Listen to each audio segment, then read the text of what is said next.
हम पूरी जिंदगी एक कड़वे सच को छुपा कर रखते हैं जिसका नाम मृत्यु है। हर इंसान पूरी जिंदगी लगा देता है उस कर्म के पीछे जिसके कारण वो हर चीज़ का भोग करता है। हम हमेशा उस कड़वे सच से अनजान रहते हैं। एक दिन हम उस मौत के कुएं के अंदर कब ढकेल दिए जाएंगे इसका हमें पता भी नहीं चलेगा।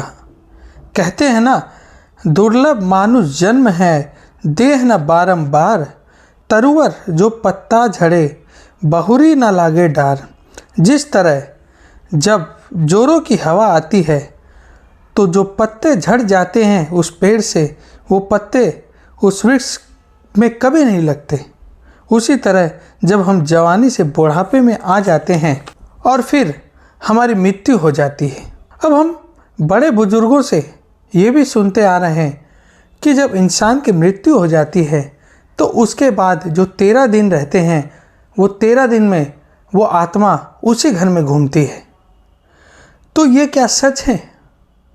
हमें ये कैसे पता चले कि हकीकत में ये 13 दिनों में आत्मा घर में भटकती है?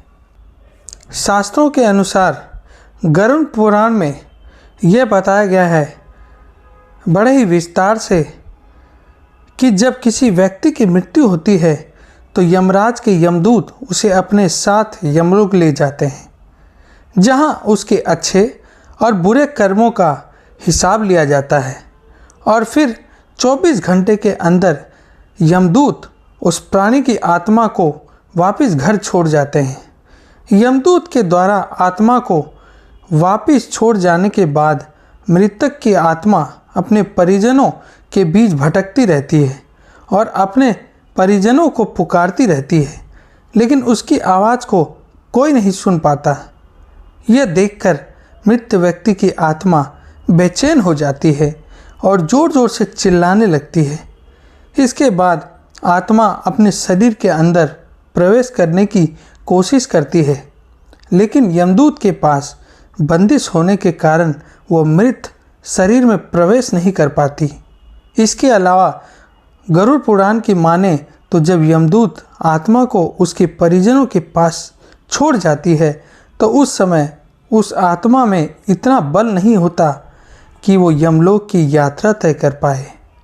गरुड़ पुराण में ये भी कहा गया है कि किसी भी मनुष्य के मृत्यु के बाद जो 10 दिन तक मकिया जाता है उससे मृतक आत्मा के विभिन्न अंगों की रचना होती है, और जो 11वें और 12वें दिन पिंडदान किया जाता है उससे मृतक आत्मा रूपी शरीर का मांस और त्वचा का निर्माण होता है। और जब 13वें दिन 13वीं की जाती है तो उस दिन मृतक के नाम का पिंडदान किया जाता है।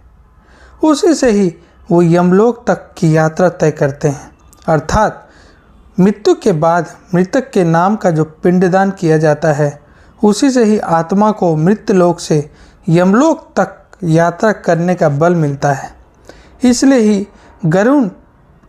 ही गरुड़ पुराण में बताया गया है जब किसी मनुष्य की मृत्यु हो जाती है तो उसकी आत्मा 13 दिनों तक अपने परिजनों के पास घर में भटकती रहती है और उसके बाद आत्मा मृत्यलोक से यमलोक की ओर निकल पड़ती है, जिसे पूरा करने के लिए उसे 12 महीने यानी कि 1 साल वक्त लगता है। इतना ही नहीं, मान्यता के अनुसार 13 दिनों तक मृतक के नाम का किया गया पिंडदान उसके 1 वर्ष भोजन के समान होता है। अगर ये पिंडदान अगर ना किया जाए तो क्या होगा? कई लोगों के मन में ये सवाल भी पैदा होता है, किसी मृत व्यक्ति के नाम पिंडदान नहीं किया गया तो बहुत बड़ी दिक्कत आ सकती है। मैं आपको बता दूं, इसका वर्णन गरुड़ पुराण में किया गया है कि जिस मृतक व्यक्ति का पिंडदान नहीं किया जाता, यमदूत उसे 13वें दिन जबरदस्ती घसीटते हुए यमलोक की ओर ले जाते हैं और मृतक व्यक्ति की आत्मा को इस दौरान काफ़ी कष्ट उठाना पड़ता है।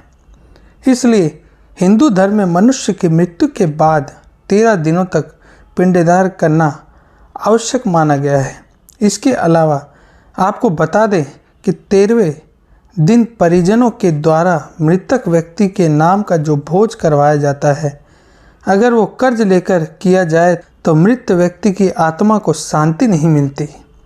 इतना ही नहीं, गरुड़ पुराण में यह भी बताया गया है कि जो व्यक्ति जीवित रहते हुए अच्छे कर्म करता है, मृत्यु के बाद उसकी आत्मा को यात्रा के दौरान यमदूत कोई कष्ट नहीं देते।